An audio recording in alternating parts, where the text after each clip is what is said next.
రాఖీ పండుగ సందర్భంగా దేశవ్యాప్తంగా ఘనంగా వేడుకలు జరుపుకుంటున్నారు. ఈ క్రమంలో బీఆర్ఎస్ వర్కింగ్ ప్రెసిడెంట్ కేటీఆర్ జైల్లో ఉన్న తన సోదరి కల్వకుంట్లను ఉద్దేశించి మాట్లాడారు. తన సోదరి కవిత ఈ రోజు తనకు రాఖీ కట్టలేకపోవచ్చునని, కానీ ఆమెకు ఏ కష్టం వచ్చినా తాను ఎల్లవేళలా అండగా ఉంటానని కేటీఆర్ పేర్కొన్నారు. 155 రోజులుగా ఏదైతే కవిత వేదన అనుభవిస్తున్నారో దానికి అత్యున్నత న్యాయస్థానం సుప్రీంకోర్టులో న్యాయం జరుగుతుందనే నమ్మకం ఉందన్నారు కేటీఆర్.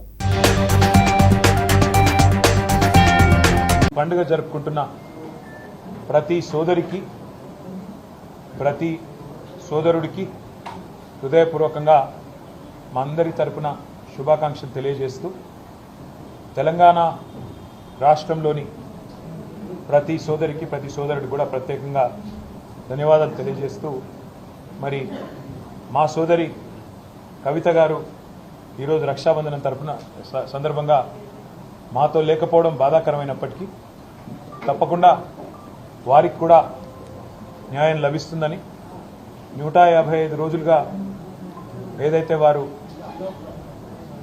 వేదన అనుభవిస్తూ ఉన్నారో తప్పకుండా అత్యున్నత న్యాయస్థానంలో న్యాయం లభిస్తుందని చెప్పి కూడా మనస్ఫూర్తిగా ఆశిస్తూ, మరొకసారి ప్రతి సోదరుడికి, ప్రతి సోదరికి కూడా హృదయపూర్వకంగా శుభాకాంక్షలు అభినందనలు.